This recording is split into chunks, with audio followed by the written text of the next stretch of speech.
Bom dia, meus irmãos. Mais um domingo aí. É um privilégio, poder estar aqui com os queridos e poder compartilhar da palavra de Deus. Hoje nós vamos falar de um tema que não é fácil por causa de muito mito em torno dele e porque eu creio que a igreja perdeu o hábito de falar sobre esses temas, porque eu creio que a igreja era para ser perita esses assuntos, que tem abalado o mundo. O mundo não gosta de falar desses assuntos. Tem muita gente ímpia falando sobre esses assuntos, mas numa perspectiva ímpia. E muitas vezes nós cristãos deixamos a abertura para essas pessoas falarem, E a gente tem bastante elementos e bastante meios de abordá-la, Temos o elemento principal que é a palavra. Então a gente vai falar um pouquinho sobre a questão do suicídio à luz das Escrituras. E eu gostaria que os irmãos se colocassem em pé e vamos ler um texto. Eu vou trazer alguns textos durante a fala, mas eu vou trazer um texto principal agora, para a gente se basear em cima desse texto. Atos capítulo 16. Atos 16. Vamos pegar a partir do versículo 23. E vamos até o versículo 34, do 23 ao 34. Atos 16, do 23 ao 34. Depois de serem severamente açoitados, foram lançados na prisão. O carcereiro recebeu instrução para vigiá-los com cuidado. Tendo recebido tais ordens, ele os lançou no cárcere interior e lhes prendeu os pés no tronco. Por volta da meia-noite, Paulo e Silas estavam orando e cantando hinos a Deus. Os outros presos os ouviam. De repente, houve um terremoto tão violento que os alicerces da prisão foram abalados. Imediatamente todas as portas se abriram e as correntes de todos se soltaram. O carcereiro acordou e, vendo abertas as portas da prisão, desembainhou sua espada para se matar, porque pensava que os presos tivessem fugido. Mas Paulo gritou: "Não faça isso, estamos todos aqui." O carcereiro pediu luz, entrou correndo e, trêmulo, prostrou-se diante de Paulo e Silas. Então levou-os para fora e perguntou: "Senhores, que devo fazer para ser salvo?" Eles responderam: "Creia no Senhor Jesus e serás salvo, você e os de sua casa." E pregaram a palavra de Deus a ele e todos os de sua casa. Naquela mesma hora da noite, o carcereiro lavou as feridas deles. Em seguida, ele e todos os seus foram batizados. Então, os levou para a sua casa, serviu-lhes uma refeição e com toda a sua casa alegrou-se muito por haver crido em Deus. Vamos orar? Pai bendito, que o Senhor nos oriente, que Teu Espírito ilumine a nossa mente a fim de entender temas tão profundos que dizem respeito a nós também. Temas que nós, como igreja, precisamos estar inteirados, precisamos estar embasados para dar resposta a este mundo. O mundo, Senhor, clama por respostas que venham da Tua palavra, e nós precisamos estar aptos para dar tais respostas. Nos instrui, Senhor, nos capacita. Não deixa, Deus, que nós venhamos a sair daqui sem entender realmente aquilo, o Teu propósito dentro das Tuas Escrituras. Essa é a nossa oração em Cristo Jesus. Amém. Podem sentar-se, meus irmãos. Irmãos, para falar sobre suicídio numa perspectiva bíblica, à luz das Escrituras, a gente precisa responder algumas perguntas, ou ter em mente essas perguntas e tentar respondê-las. A primeira delas é: suicídio é pecado? Segunda, se é pecado, é um pecado perdoável? Terceira, crente se suicida?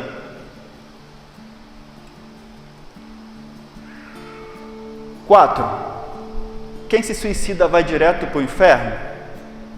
Então, essas 4 perguntas quero deixar na mente dos irmãos, a gente vai tentar responder até o final dessa palestra. Primeira, suicídio é pecado? Se é um pecado perdoável? Terceiro, crente se suicida? 4, quem se suicida vai direto para o inferno? Muito bem. Antes de eu entrar no tema, assim mais especificamente, eu quero esclarecer assim, algumas coisas relacionadas ao que aconteceu com meu filho, né? Há 9 meses ele faleceu. Geralmente, logo a princípio, a coisa que vem à mente diante da visão da forma que ele estava lá, foi suicídio. Mas uma das primeiras coisas que a gente tem que levar em conta diante de um fato desse é o histórico da pessoa, a vida dela pregressa, como é que estava a vida antes do acontecimento. Geralmente, quando a pessoa entra nesse quadro, a vida dela começa a se desorganizar. Há uma desorganização, há um isolamento, há uma apatia e as coisas vão. E depois de algum tempo, né, e incrível como Deus, Ele vai revelando as coisas, vai através de falas, através de pessoas que entendem do assunto, de atletas, né? Meu filho era atleta, através de um rapaz muito conhecido dos Estados Unidos, não nosso, mas de alguém lá da escola, e ele mesmo falou: olha, pela forma como foi descrito como o rapaz estava, não foi suicídio, existe um tipo de golpe, meu filho treinava jiu-jitsu também, tem um tipo de golpe chamado estrangulamento fatal, que é aplicado no jiu-jitsu, e é um golpe de fato, se não tiver cuidado é fatal, e foi exatamente esse tipo de golpe que ele estava treinando, né? Só que sem supervisão, ele estava só. É um golpe que, quando aplicado, a pessoa tende... Vocês veem quem assiste luta, vê que às vezes o cara apaga, né? O cara dá um mata-leão nele e o cara apaga. Tem alguém para acordá-lo, e daqui a pouco passa o tempo e ele acorda. E no caso dele, não teve como acordá-lo, não tinha quem acordasse, né? Então, assim, só para esclarecer essa questão. Mas, irmãos, eu quero tratar esse assunto dentro de alguns pontos, né? Primeiro, tentar trazer uma definição, alguns dados estatísticos, quais são as possíveis causas, né, que geralmente são apontadas, algumas crenças a respeito do suicídio no meio cristão, uma pergunta básica: se as abordagens humanistas são confiáveis na prevenção ou tratamento do suicídio, se houve casos de suicídio na Bíblia, a gente vai tentar trazer alguns casos, o que a Bíblia diz a respeito, e diante disso, o que a gente pode fazer como igreja? Qual que é a abordagem que a gente deve ter? Então, vou trazer dentro desses tópicos, tentar trazer rapidamente para os irmãos, tá bom? Bom, como é que a gente define essa palavra suicídio? Eu vou trazer uma definição dela. A primeira pessoa que cunhou esse termo, suicídio, foi um abade francês chamado De Fontaine, por volta de 1730. E a palavra, ele definiu o seguinte: a palavra significa matar a si mesmo.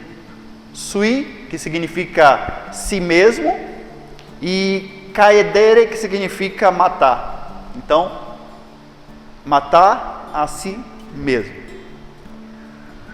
O suicídio é o ato de tirar a própria vida ou autodestruição mediante a supressão intencional da própria vida. Segundo agora alguns dados estatísticos, segundo a OMS, a Organização Mundial de Saúde, cerca de 860 mil, em alguns casos mais, tem alguns que apresentam até 1 milhão de pessoas a cada ano tiram a sua vida. E a cada minuto, cerca de 26 pessoas tiram a vida no mundo, a cada minuto. Então, são alguns dados, e esse número tem crescido muito entre os jovens e adolescentes a partir dos 15 anos, de 15 a 25 anos. Tem crescido bastante. E a gente tem ouvido muito que isso não está só lá fora, está dentro da igreja também. Alguns casos, já ouvimos muitos casos de pastores, né? Muitos casos de pastores se suicidando, inclusive pastores presbiterianos, né? Eu teve casos recentes aí. Ontem eu estava vendo um vídeo, e eu não sei se o vídeo aconteceu ontem, ou um dia anterior. A polícia, o rapaz na ponte, eu não sei se era a ponte Mário Andreasa, eu não sei qual era das pontes, mas ele estava a ponto de se jogar da ponte, e tinha alguém filmando, e a polícia, os bombeiros aqui em Cuiabá, né, naquela ponte lá, e a polícia ao redor tentando impedi-lo. Numa dessas tentativas, numa dessas, o tempo assim que o cara parou o bombeiro se lançou, amarrado a uma corda, se lançou sobre ele para pegá-lo. E conseguiram pegar o rapaz, né? O rapaz ia se lançar dali, em cima daquela ponte. Mas qual que seria o rosto? Como é que é o perfil de um suicida? Vocês já pensaram sobre o perfil? Será que o perfil de um suicida é uma cara sempre triste? É uma cara carrancuda? É uma cara cheia de hematomas? É uma cara cheia de olheiras, né? Sem dormir, noite sem dormir? Não. Se vocês buscarem na internet, tem muitas fotos, imagens de pessoas, parentes postando lá.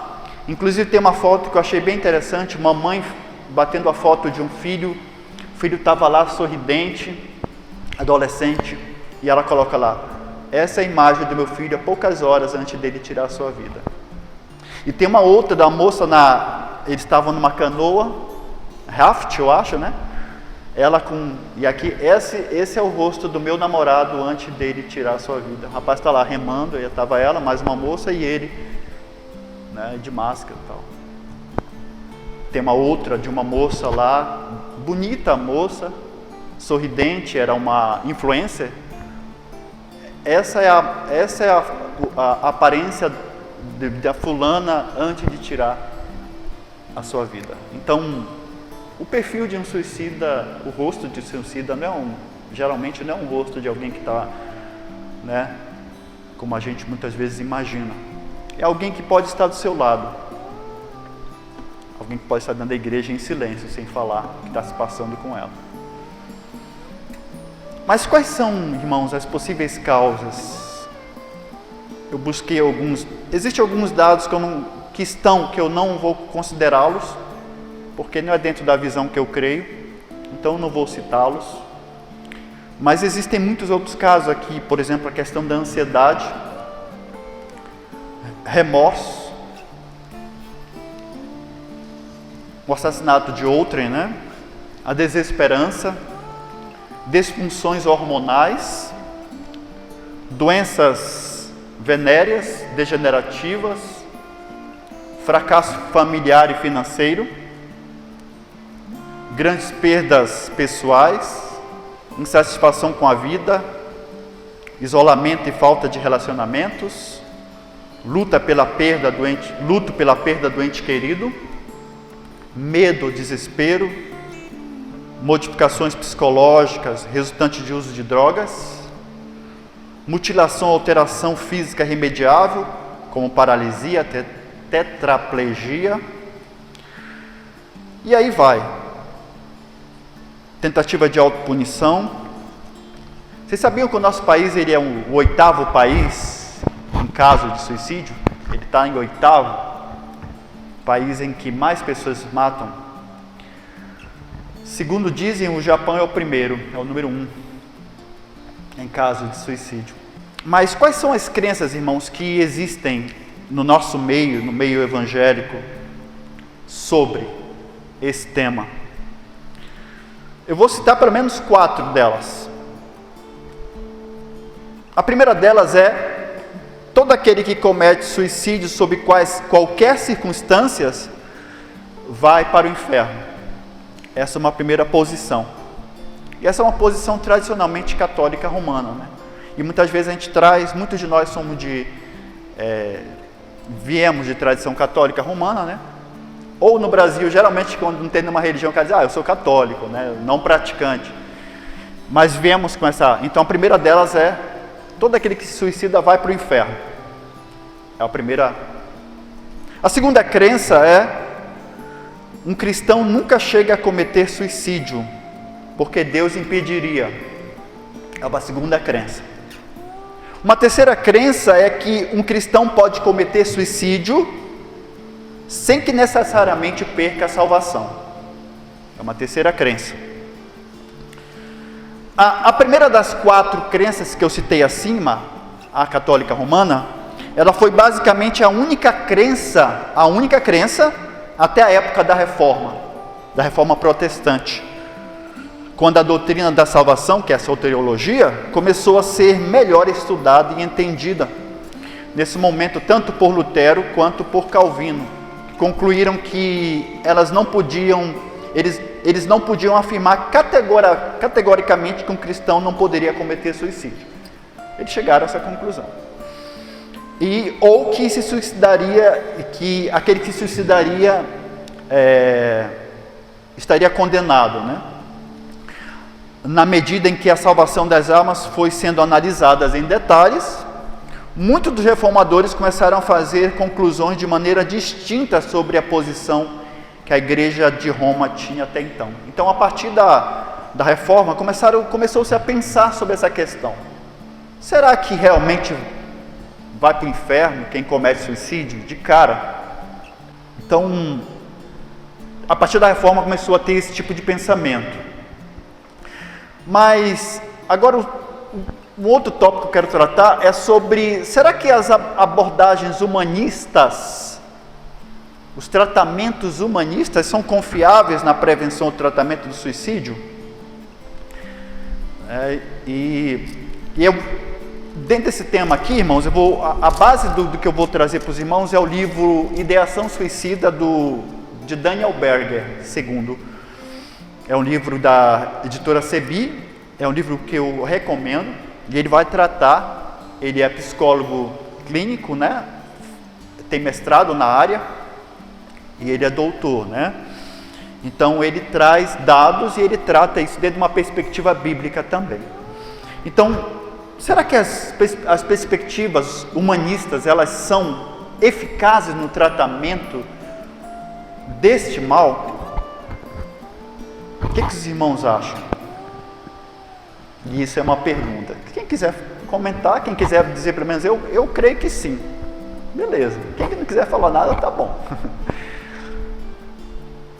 E aí a gente vai trabalhar um pouquinho sobre isso agora, tá bom? As teorias e essas práticas, elas têm sido muito bem recebidas na nossa sociedade, inclusive na sociedade cristã. E na verdade elas têm tido muitas vezes, um papel muito científico. E elas têm tido um embasamento científico muitas vezes. Mas eu quero trazer para os irmãos aqui, eu até marquei aqui, trazer uma leitura para os irmãos de alguns dados aqui, só para a gente trabalhar isso.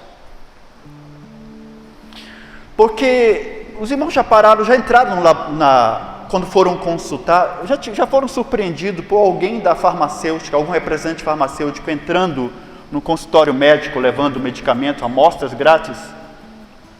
Quando você vai consultar, o médico diz: olha, chegou aqui um remédio aqui muito bom, que você vai te servir aqui. Vocês já pararam para pensar de onde vem aquele medicamento?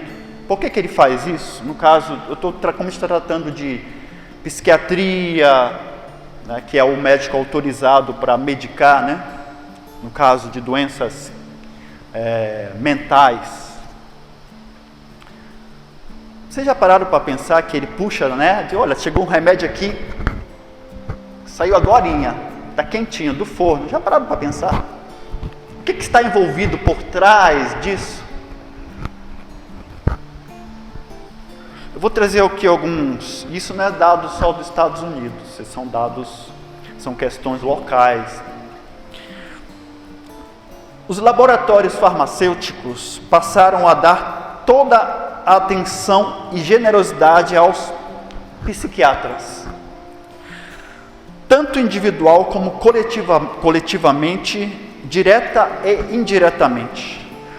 Choveram presentes de amostras grátis, contratos de consultores e palestrantes, refeições, ajudam para participar de conferências.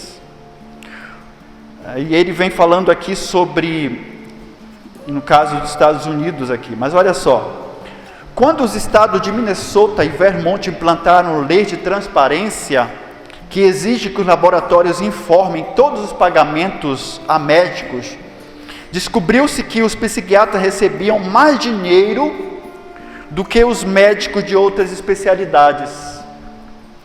A indústria farmacêutica também subsidia as reuniões da APA, que é a Associação Americana de Psiquiatria, e outras conferências psiquiátricas. Cerca de 1/5 do financiamento da APA vem agora da indústria farmacêutica.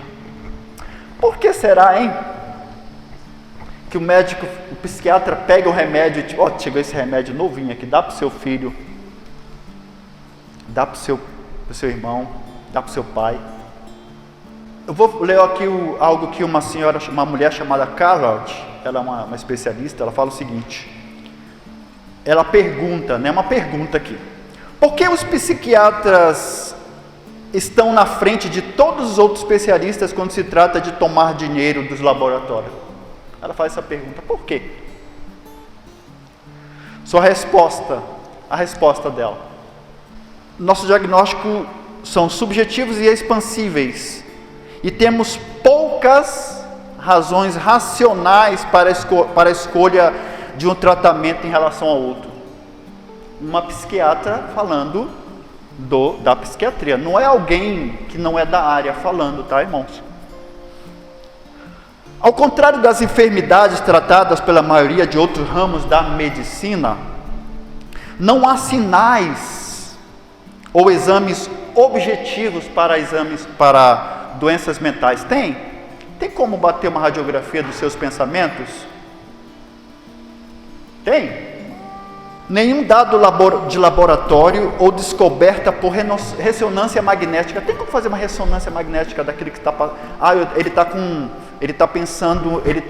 está com pensamento suicida. Vamos ver, eu vou bater uma ressonância para ver como é que está esse pensamento.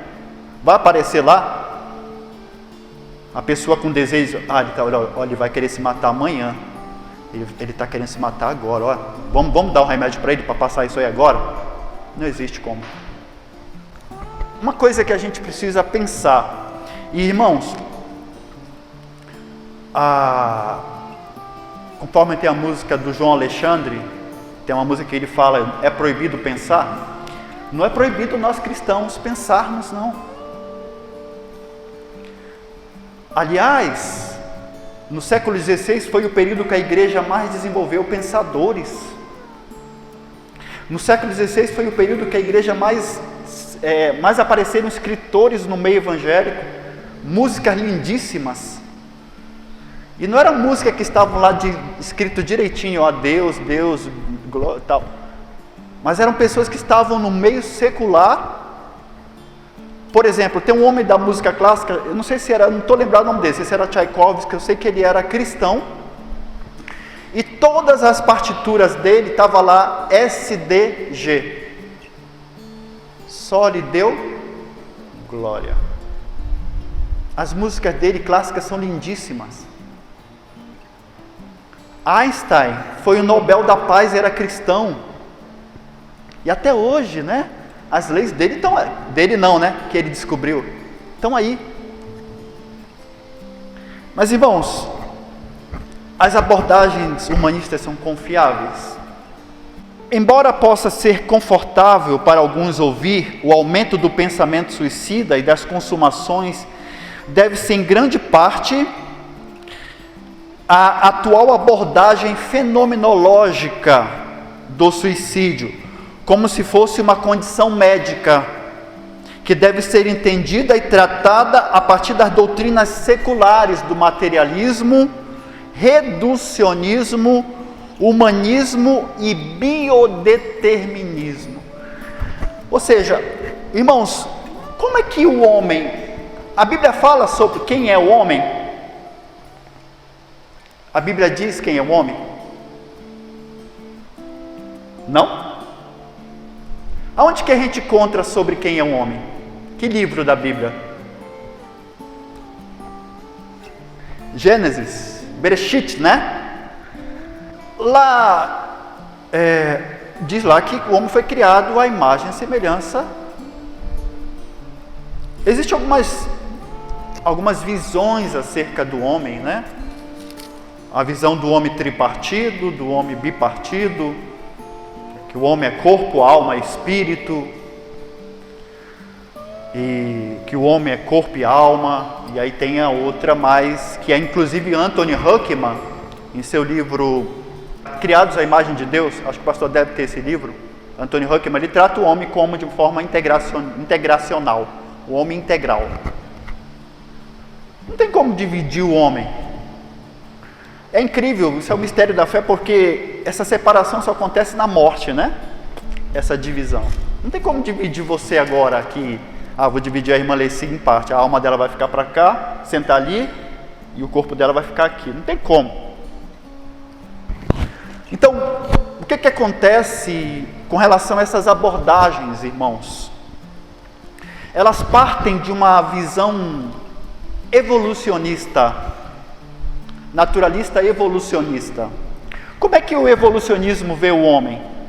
Como é que Charles Darwin e os seus outros, né, proponentes veem o homem?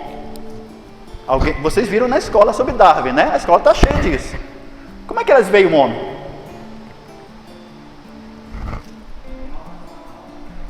Como um animal racional. Você se vê assim? Quem aqui se vê como um animal racional? Pode levantar a mão se quiser. E não é vergonhoso não, a gente está aqui para...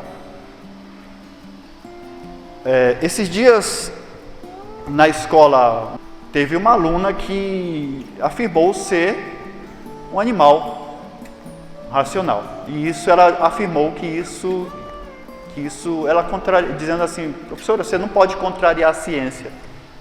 A ciência diz que o homem é um animal racional. Que ciência? Aonde está a nossa regra de fé e prática? A ciência, ela desautoriza a Bíblia? A ciência tem mais autoridade que a Bíblia? Vocês acham? Não, a Bíblia, não vou seguir a Bíblia não. A ciência diz que eu tenho que ser assim, então eu vou ser assim. É assim, irmãos. Porque se for assim, esse tipo de abordagem ela está totalmente certa. O psiquiatra ele pode dar para você o remédio. Eu estou me sentindo, estou com muita... Vejam, eu não estou aqui, não sou advogado contrário a essas... Certo? O que eu estou trazendo, eu tento trazer esse tema dentro de uma perspectiva bíblica. Perspectiva bíblica. Então o que eu quero dizer para vocês é que a igreja ela abandonou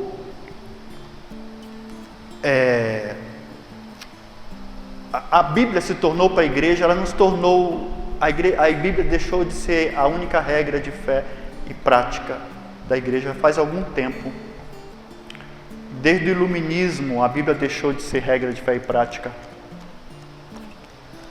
Porque sabe o que acontece quando nossos filhos, sabe que se inventou, sabe como é que é? Existe um livro que é usado pelo psiquiatra, como é que é o nome, Ricardo? Que é o livro dos psiquiatras, onde classificação das doenças, como é que chama? DSM. Tem 1, 2, 3, está no DSM? Está no 5º, parece que está indo para o 6º. O primeiro deve ter começado com cerca de, eu não lembro exatamente, mas o terceiro tinha uma classificação até 300 e poucas enfermidades mentais. Já está no 5º e já subiu para mais de 300 e poucas mil. Eu não sei exatamente, eu vou errar os números agora. Mas os irmãos já... Alguém aqui é psiquiatra?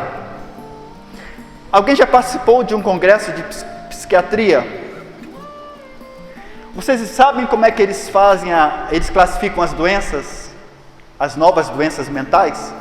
Não? Por votação. Isso não estou mentindo, não. Chega lá, olha, nós precisamos decidir aqui, que está tendo essa aqui, como é que a gente vai chamar essa doença aqui? Esse comportamento aqui? A maioria, o nome que a maioria der, vai ser esse. Está aprovado. Eu não estou inventando isso aqui não, irmão. Isso eu estudei lá no curso de... Quando eu fiz capacitação para aconselhamento bíblico. Quando a gente estuda a área de biopsiquiatria, fala-se sobre isso. O nome das doenças são classificados em votação. Como assim?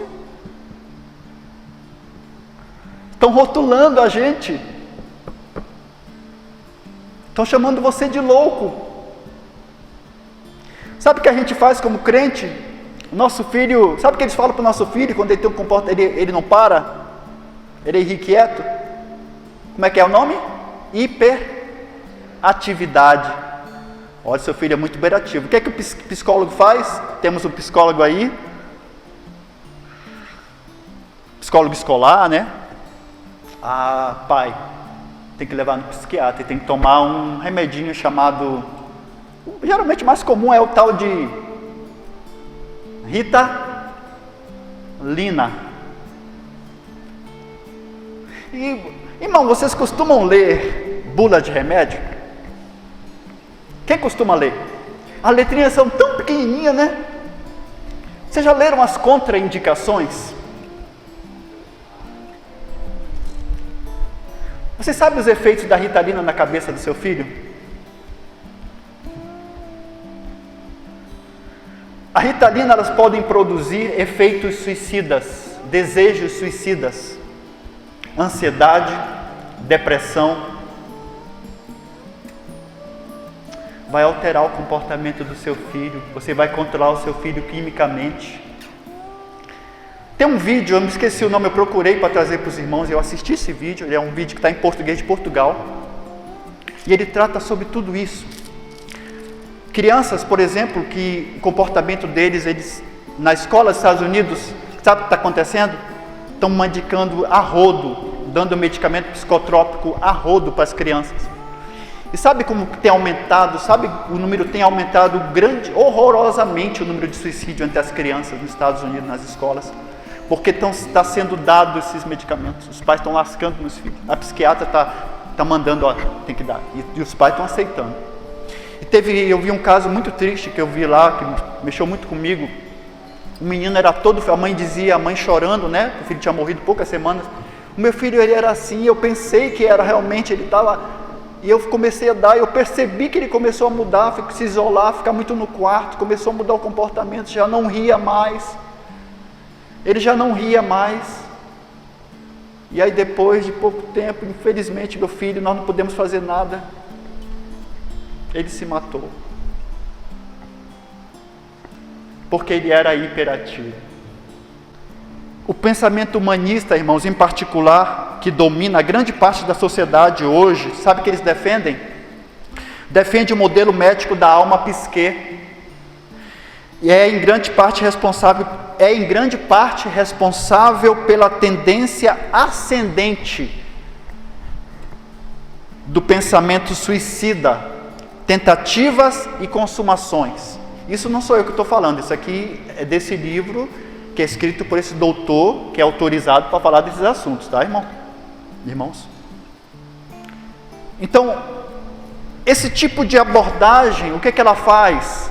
O que esse tipo de abordagem faz? Os psiquiatras, eles abandonaram os tratamentos, como é que a gente chama? Que é aquele tratamento mais tete-a-tete com o paciente, de conversa, de terapia, né? Abandonaram a terapia para lascar os medicamentos. Por quê? O que a gente viu sobre os congressos? Sabe quem? Os que patrocinam, as indústrias farmacêuticas injetam milhões, laboratórios farmacêuticos na psiquiatria, nos psicanalistas, eles injetam milhões, irmãos. É milhões mesmo. E eles querem resultado, sabe? Essa fé secular apresenta o suicídio como direito do indivíduo, direito individual digno.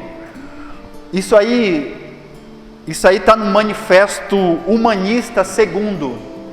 É direito do indivíduo ter uma morte digna, digna. Se ele quiser ir, entendeu? Pode se suicidar, é uma morte digna. Isso está no Manifesto II, que inclui o influente psicólogo B.F. Skinner e o ex-presidente Planned Parenthood, que são esses caras que... Olha o que eles falam, essa perspectiva afirma que... Olha o que essa perspectiva afirma, eu vou ler para os irmãos aqui. Para aumentar a liberdade e dignidade, o indivíduo deve experimentar uma ampla gama de liberdades civis em todas as sociedades. Também inclui o reconhecimento do direito de um indivíduo morrer com dignidade, ter direito à eutanásia, e eu coloquei em negrito aqui, a eutanásia e ao suicídio. Isso está nesse manifesto. O que foi que... Se eu não me engano, não sei se foi Heidegger que disse, não foi Heidegger, foi o Nietzsche. Se Deus está morto, tudo é permitido. Se Deus está morto, tudo é permitido. Então, resumidamente, o atual sistema de saúde mental, com sua abordagem médica para a alma, não está minimizando ou reduzindo o suicídio. Na verdade, está piorando o problema. Muitos estudos controlados, conduzidos pelos próprios psiquiatras, revelam que quanto mais profundamente uma pessoa que está lutando contra a ideação suicida entra em tratamento psiquiátrico, mais é o risco de uma tentativa de suicídio e o seu potencial de consumação. Está na página 39 desse livro que eu estou citando aqui, tá, irmãos? Muito bem. Agora, será que houve casos na Bíblia de suicídio? Eu trouxe aqui alguns casos. Por exemplo, Abimeleque, está lá em Juízes 9:54. Olha só o que ele disse, que o texto diz. Imediatamente ele chamou seu escudeiro e lhe ordenou: tira a espada e mata-me, para que não digam que uma mulher me matou. Então o jovem o atravessou e ele morreu. Ele pediu para o seu escudeiro matá-lo, Abimeleque. Sansão, lembra de Sansão? No Juízes 16:30? Ele disse: Sansão, morra eu com os filisteus. E inclinou-se com força, e a casa caiu sobre os príncipes, todo o povo que nela havia, e foram mais mortos os mortos que matou na sua morte, do que os matarem em sua vida. Saul, os irmãos conhecem. Então Saul ordenou seu escudeiro, lá em 1 Samuel 31:4, tira a sua espada e mata-me como ela, senão sofrerei a vergonha de cair nas mãos desses incircuncisos. Mas o escudeiro estava apavorado, não quis fazê-lo. Saul então pegou a própria espada e jogou-se sobre ela. E o clássico Judas, Mateus 27:5, e ele, atirando para o templo as moedas de prata, retirou-se e foi se enforcar. Irmãos, o suicídio ele é motivado por falsas crenças. Algumas das crenças mais comuns dentro dessa ideia são, olha só, eu sou o meu melhor meio de esperança e libertação de minha própria condição decaída e do mundo caído em que eu vivo. Eu sou meu melhor meio de esperança. Outro, que a vida deve estar sob o meu controle e separada do sofrimento. Que farei em favor dos outros, que farei um favor favor aos outros, tirando a minha própria vida. Vou fazer um favor para os outros, tirando a minha própria vida. Já vi caso, essa pessoa tirou a vida porque esse mundo, eu estou fazendo as pessoas sofrer, é melhor sair de cena. Então, essa forma de pensar, ela recheia o pensamento de quem deseja suicidar-se. De repente alguém já falou perto de você, dá vontade até de me tirar a vida. Isso chama-se ideação suicida. Mas o que a Bíblia diz a respeito, irmãos? E ela traz alguns exemplos de pessoas que se desesperaram da vida, mas que não chegaram a esse fim, né? Jó é um caso dele, né? Um caso desse, Jó, capítulo 1, versículo de 1 a 14. Jó é um exemplo de homem na Bíblia que mergulhou em profundo desespero. No Jó capítulo 3, oferece um vislumbre de sua consideração do valor da sua própria vida em relação a como a vida se desenrolou traumaticamente contra os seus desejos e a parte do seu consentimento. Embora Jó questionasse claramente a soberania e a bondade de Deus, ele se encontrasse em profundo desespero por causa do sofrimento opressor e aparentemente insuportável, ele nunca perdeu a fé em Deus como seu libertador e restaurador. Esse homem não só teve seu corpo totalmente danificado, dizem que o corpo dele fedia a muitos metros, a carne fedia, podre. E imagina um homem perder 10 filhos de uma tacada só. Imagina. Jonas 4:1, né? Também os irmãos conhecem. Outra figura do Antigo Testamento que lutou dentro de sua alma, ponderando o valor da sua própria vida, foi Jonas, considerando que Jó era íntegro e justo, alguém que temia a Deus e se afastou do mal. As suas circunstâncias não eram culpa sua. O desespero de Jonas resultou de sua falha em obter o desejo enganoso de sua carne, a ambição egoísta, e o seu orgulho de não entender seu lugar de adoração e gratidão diante de Deus. O desejo de morrer de Jonas foi seu orgulho, o seu excesso de patriotismo. Não. Vocês lembram que os babilônicos eram cruéis, né? E a história pregressa em relação ao povo de Israel era, sabe o que eles faziam com aqueles que eles prendiam? Eles empalavam. O que é empalar? Eles enfiavam o corpo daquela pessoa em uma estaca, deixavam pendurado ali como troféu. E aliás, sabe o que eles faziam com os crânios e os ossos dos seus presos? Eles urbanizavam as suas estradas. Era isso que eles faziam. Os babilônicos. O carcereiro de Filipe, foi o texto que nós lemos. Um exemplo claro de alguém que lutou contra a ideação suicida e tentou acabar com a própria vida, é nesse texto que acabamos de ler. Verdades vitais também são registradas nessa passagem, que fornece uma estrutura de aconselhamento específica. Nesse texto, irmão, nós temos uma base para aconselhar biblicamente alguém que está passando por isso. Paulo e Silas se estabeleceram com a ajuda ao carcereiro de Filipos em seu pensamento e tentativa de suicídio. Esse relato histórico de uma tentativa de suicídio e de conselho que se seguiu começa no versículo 27. Os motivos, razões específicas por trás do pensamento do carcereiro foram engano, medo, ansiedade, desespero, desamparo e desesperança. Nesse caso, como acontece com muitas considerações suicidas, a morte se torna a única opção aparentemente disponível e muitas vezes desejada no momento. Esse relato bíblico destaca que alguns suicídios são resultado da impulsividade, enquanto outros são bem pensados antes de serem cometidos.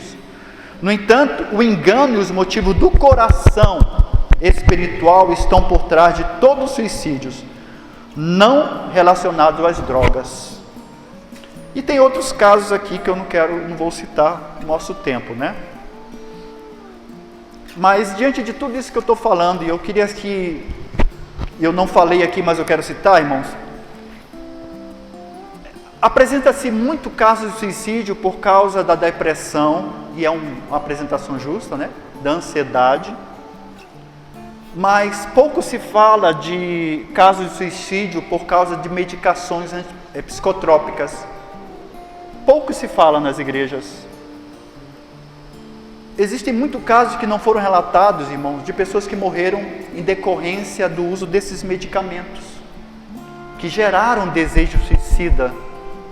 Sabe por quê? Porque esses medicamentos, eles alteram mesmo, como diz o Ricardo, eles trazem prazeres, mexem com os hormônios, fazem com que uma criança irrequieta se aquiete, fique ali. Vocês estão mexendo com o humor. Deus criou essa criança assim. E a gente, como pais, nós queremos ser mais que Deus, nesse sentido de querer, o psiquiatra quer ser mais que Deus, mudando o comportamento que Deus estabeleceu.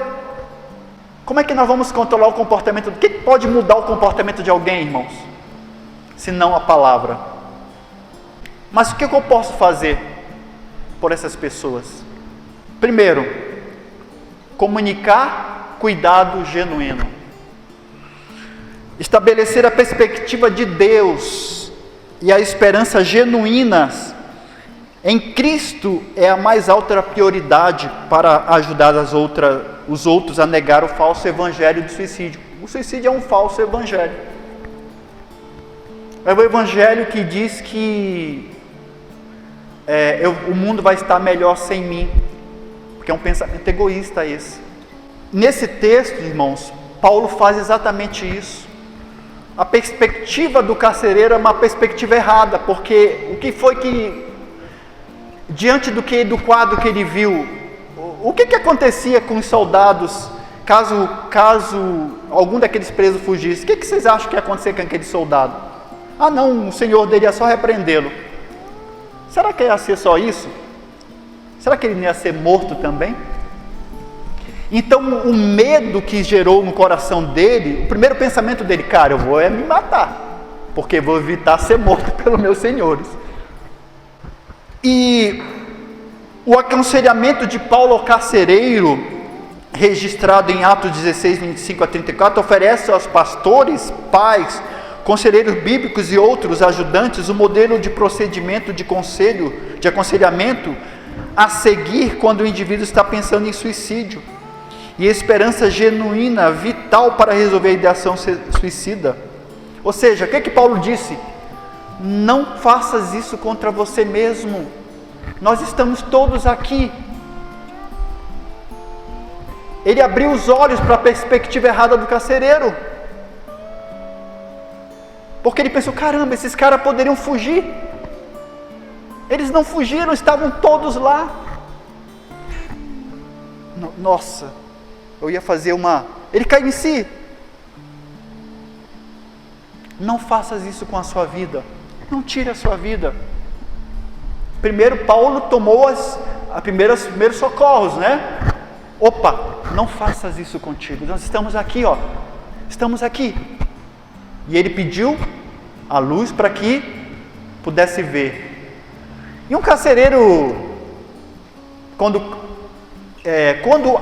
a cadeia está rompida, está quebrada, será que ele entra sozinho para olhar? Isso não é um procedimento correto, né? Ele vai acompanhado de outro, ou então alguém fica na porta lá armado para que ele entre para se certificar. E ele entrou sozinho.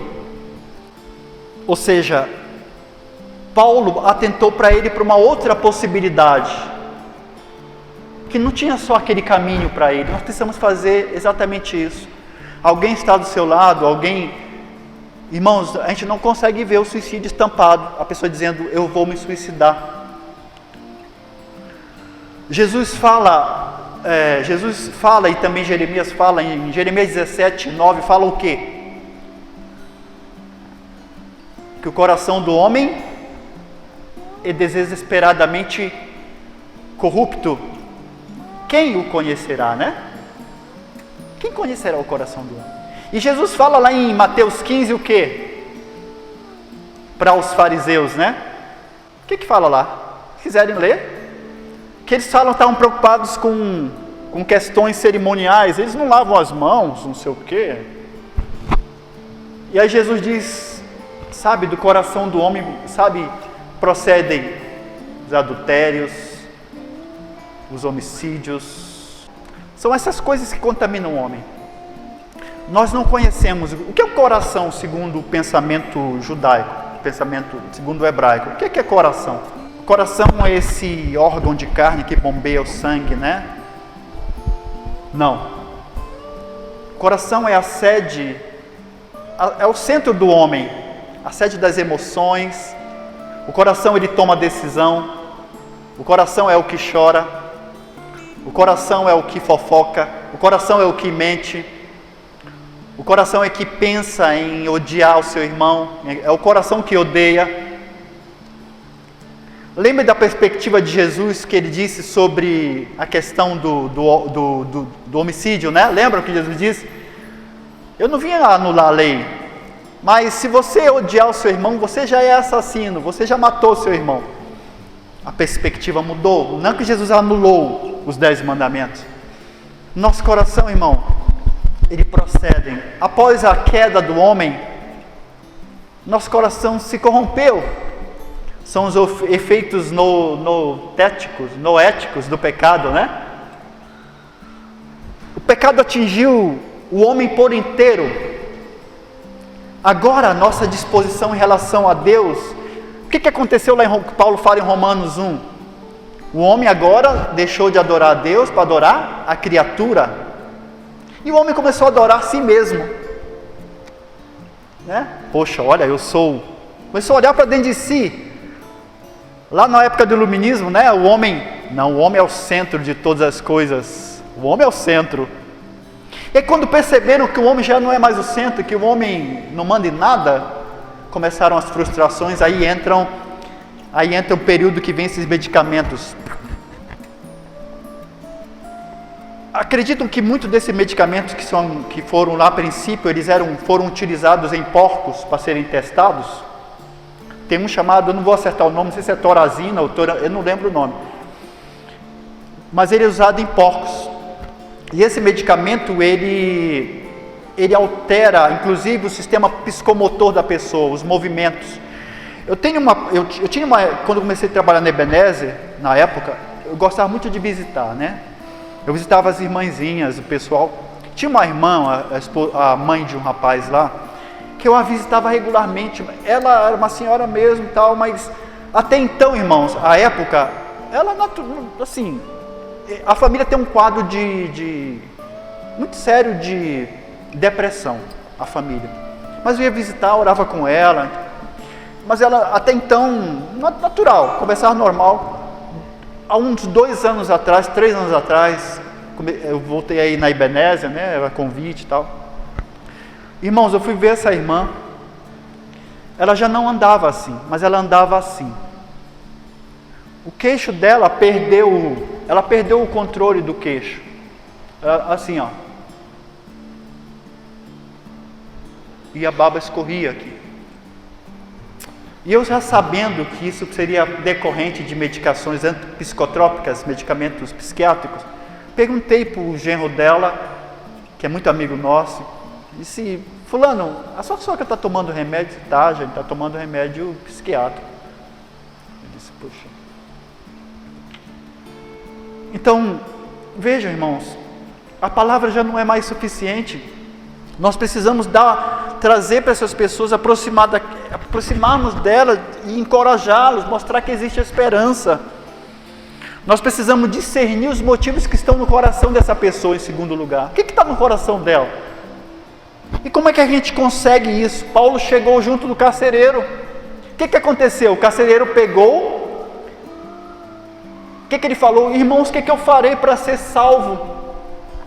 Não era só uma perspectiva a respeito da salvação, mas uma perspectiva de ser salvo da situação que ele estava, porque, poxa, e agora? Eu posso ser morto pelos meus senhores, né? Vocês estão soltos aqui. O que eu posso fazer? E Paulo apresenta para ele, Paulo vai discernir os motivos do coração dele. O que estava no coração dele? Era o medo, a ansiedade, a falta de esperança, que ele diz, o que eu posso fazer para ser salvo?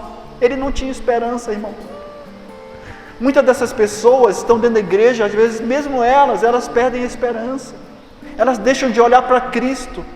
O nosso coração é enganoso. Você não sabe o que está no seu coração, nem eu. Você não sabe. Você diz assim, poxa, a pessoa é tão boa. Ela parecia ser tão boa, de repente ela fazia isso comigo, ela falou mal de mim. Nós não sabemos. Tiago fala que a língua é igual eu não sei se é igual um leme, alguma coisa assim. Quem consegue controlar a sua língua? Ela pode incendiar o corpo inteiro. É um órgão tão pequenininho. Mas a questão não é o órgão, a língua, é o coração. O desejo suicida, ele não parte daqui. Aliás, ele parte daqui, da mente, do pensamento. É por isso que Paulo fala lá em Filipenses 4, tudo que for verdadeiro, tudo que for de boa fama, e aí vai. Isso que ocupe o vosso pensamento.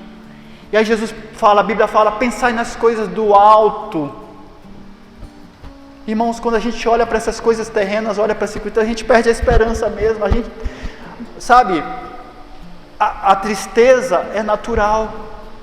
Você perder alguém, estar sob luto é natural. A dor, a tristeza. Mas você não pode perder nunca a perspectiva, o olhar do seu Redentor. Como disse, eu sei que o meu Redentor vive. Não foi isso que Jó disse? O salmista fala no Salmo 42, no Salmo 116, melhor, 3 e 4, cordéis de morte me cercaram.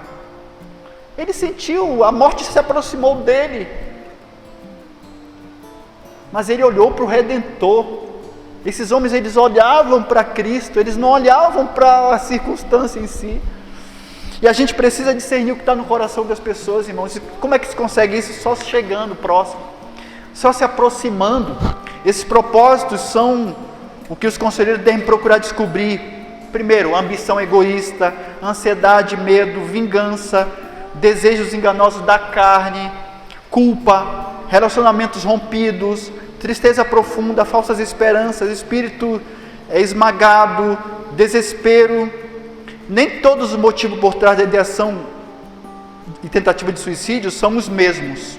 Terceiro, ofereça a âncora da alma. O que as pessoas, especialmente aqueles que estão em profundo desespero, desejam agir de acordo com os pensamentos enganosos, mas precisam ouvir a confortadora, verdadeira e cheia de esperança a palavra de Deus.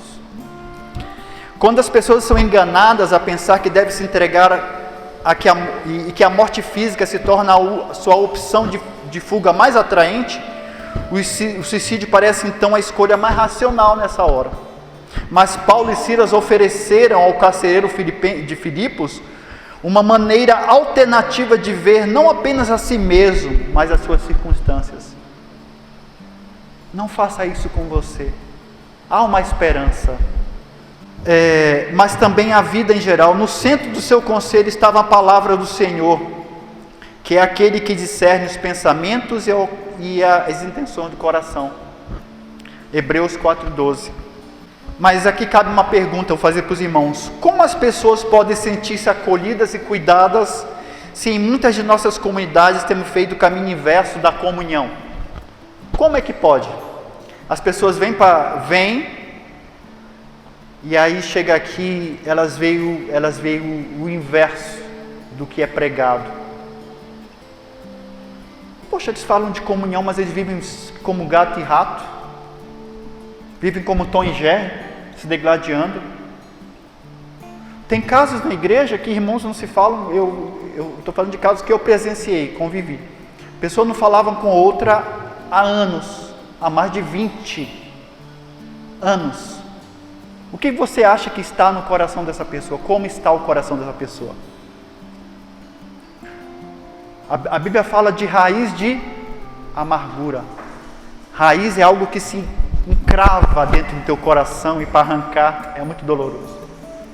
E essa raiz de amargura, ela faz com que a pessoa, sem saber, ela carrega a outra sobre si. Você não pode falar o nome dela. Ah, você viu a Alessi?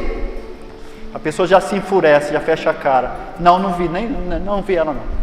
Porque ela carrega essa pessoa, e ela nem sabe disso, ela está presa, atrelada a essa pessoa. Ela não libera essa pessoa.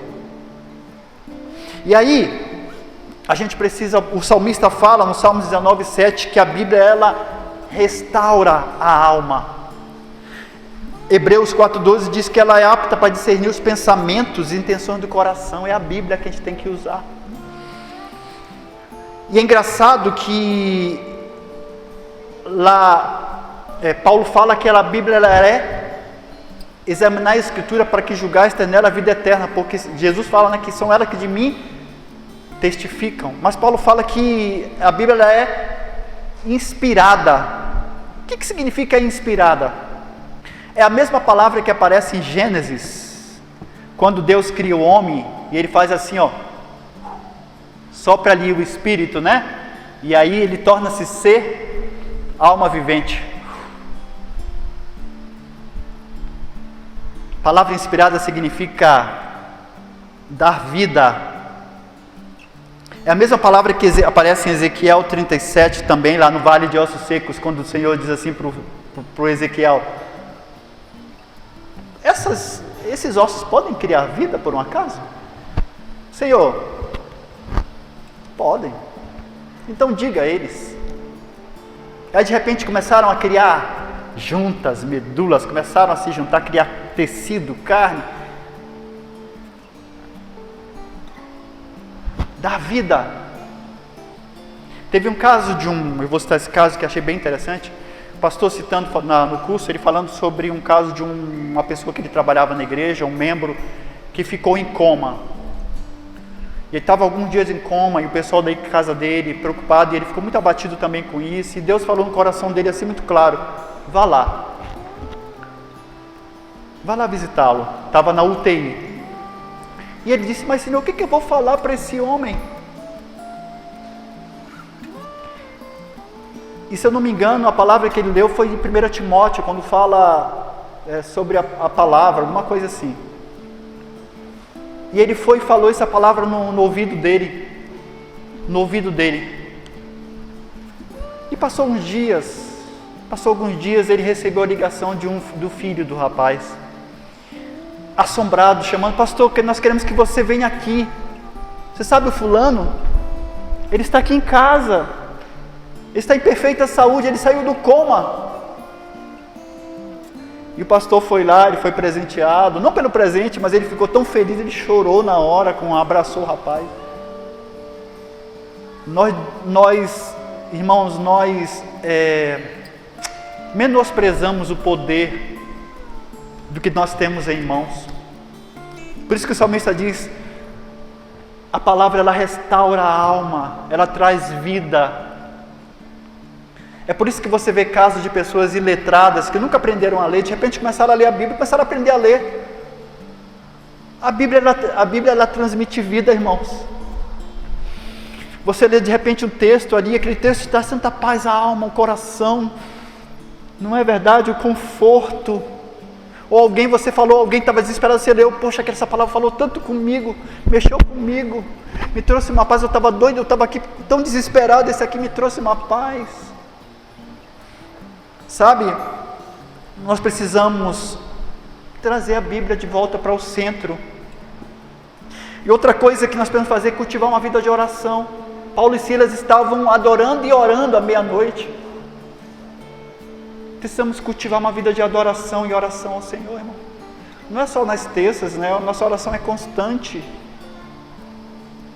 Constante. A Bíblia fala: orai uns pelos outros. Orai. Colossenses 4:12, nós somos exortados a perseverar em oração. A questão é que a prática da oração tem sido paulatinamente abandonada por muitos de nós. Provérbio 27:17 diz que como o ferro afia o ferro, assim um amigo afia outro amigo. Então, o que eu quero fechar essa palavra nessa manhã. Eu já fui muito longe, já falei muito, mas eu quero fechar, concluir dizendo o seguinte: por causa da natureza depravada do coração do espiritual e do mundo decaído, o problema do suicídio não irá embora até que Deus faça nova todas as coisas. Essa verdade exige que todo ajudador estabeleça uma maneira de abordar melhor os que estão lutando e seja equipado e competente para aconselhar. Um conselheiro pode escolher continuar confiando no fracassado modelo psicossocial humanístico ou aceitar decisivamente a sabedoria bíblica a respeito dos fenômenos humanos. No entanto, permanece o fato de que a fé e a sabedoria guiam todo conselheiro ajudador na abordagem das pessoas com ideação suicida. Então, irmãos, a Bíblia ela é suficiente. Não é isso que diz a sola Escritura, né? Ela é suficiente. Lógico, eu não estou aqui, irmãos, desqualificando. Você não pode dizer para alguém que está 10 anos escravo de remédios psicotrópicos, porque essa pessoa certamente vai ter problemas sérios, porque ela já foi devastada na sua mente por esses medicamentos. Teve um caso de uma mulher que ela começou tomando um medicamento, e esse medicamento causou o efeito colateral. Aí o médico passou um outro medicamento para tratar esse problema do efeito colateral. E aí esse medicamento causou, enfim, ela só chegou a tomar 7 medicamentos psicotrópicos. De 1, passaram a ser 7. Tem um caso do meu concunhado em Macapá, é um caso recente, é um caso próximo. Esse rapaz ele era bancário, Rondônia. Rapaz jovem, como qualquer um de vocês, alegre, tudo, cristão. No momento da vida dele, o primeiro casamento dele, a esposa separou, isso foi muito traumático para ele. Mas sabe qual foi o caminho que a família resolveu tomar? O caminho da psiquiatria. Conclusão, esse rapaz se tornou um viciado em medicamentos, porque isso são drogas, irmão. E esse rapaz aumentou tanto em quilo, ele é alto assim. Ele chegava a comer 10 pães assim, daqueles assim, sozinho. E ele já teve vários casos. Meu sogro já chegou a tentar se pendurar no caibro da casa dele para tentar tirar a vida. Já saiu às ruas vestido de mulher, pintado de batom, usando bolsa feminina. Aí você diz, não, ele é desejo homossexual, não. Os remédios que ele estava tomando. Tempo desse, o filho dele e meu sobrinho tem o contato. Tio, o que eu posso fazer pelo meu pai? Eu digo, olha, a primeira coisa que você tem que fazer é orar, pregar a palavra para o seu pai, continuar falando da palavra, mas não tire o remédio, não faça isso. Isso pode ser diminuído gradativamente, com o auxílio do médico, né? Junto ao médico. Mas, irmãos, voltemos para a palavra. O suicídio vai continuar existindo até a volta de Cristo, infelizmente. Mas nós podemos ajudar, como igreja, como comunidade. A palavra tem respostas para tudo. Ela diz quem é o homem. Ela diz o que é pecado. Ela diz quem é Deus. Ela diz que há esperança além dessa vida. Ela diz que vale a pena viver. Ela diz que quem tira a vida, quem dá vida tira a vida, é só uma pessoa, né? Então nós temos a resposta aqui, ó. E a gente deixa de lado para a gente muitas vezes pegar os nossos filhos, nossos entes, e primeiros sintomas quando ele está num caso de depressão, assim, a gente, não é só o caso de depressão, mas um trauma de uma perda, de uma coisa, a gente manda, não, vou ter que levar no psiquiatra. Minha amiga aconselhou um que é ótimo, já vou lá levar. Não, vá primeiro, sabe, você tem um remédio muito eficaz. Os reformadores, os pais da igreja, será que a igreja primitiva era tão fraca assim? Ela não usava remédio, lógico, não existia, né?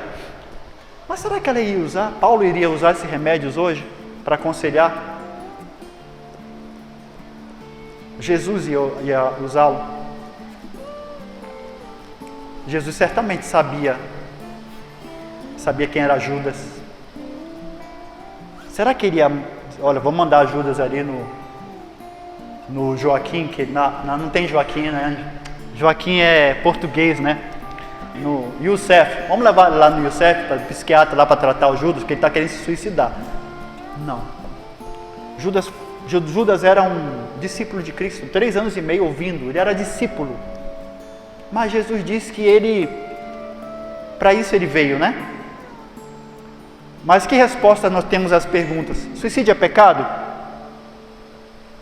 Certamente é. É pecado. Segundo, ele é um pecado imperdoável.